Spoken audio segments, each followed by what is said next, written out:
Good morning मेरो mini ब्लगमा यहाँहरूलाई स्वागत छ। आज चाहिँ म बिहान उठेर राम्री भएर कहाँ जाँदैछु भन्ने थाहा पाउनको लागि मेरो ब्लगलाई लास्टसम्म हेर्नुपर्छ ल।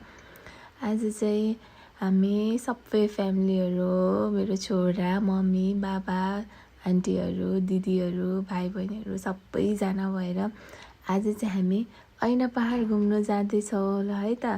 यतापट्टि भाउजूले फेरि मलाई देखेन भन्दै हुनुहुन्छ।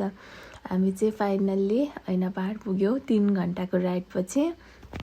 अनि हेर्न कस्तो राम्रो कि त्यसै मिनी थाइल्यान्ड छ भनेको होइन रहेछ है। सबैजना एकचोटि घुम्न जानुपर्छ। यहाँ चाहिँ बच्चाहरू खेल्नुको लागि पनि पार्क रहेछ।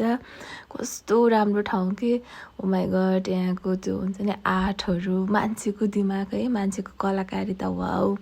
म त फेरि त्यसै मङ्न मस्त के यति राम्रो मान्छे यति राम्रो ठाउँमा म त मक्कै छु के। फेरि हेर्न पछाडिको त्यो आर्टहरू वाउ सो ब्युटिफुल। अनि हामी चाहिँ यस्तो रमाइलो गर्दै थियौँ नि आफ्नै तालमा। अनि भोक लाग्यो घुमेर मात्र त भएन। त्यसपछि चाहिँ हामीहरू यहाँ खान थाल्यौँ। र अर्को मेरो ब्लग हेर्नुहुन्छ भने प्लिज कमेन्ट गर्नुहोला। सबैले मेरो ब्लग मन पराइदिनु होला अनि सब्सक्राइब गरिदिनु होला। बाई।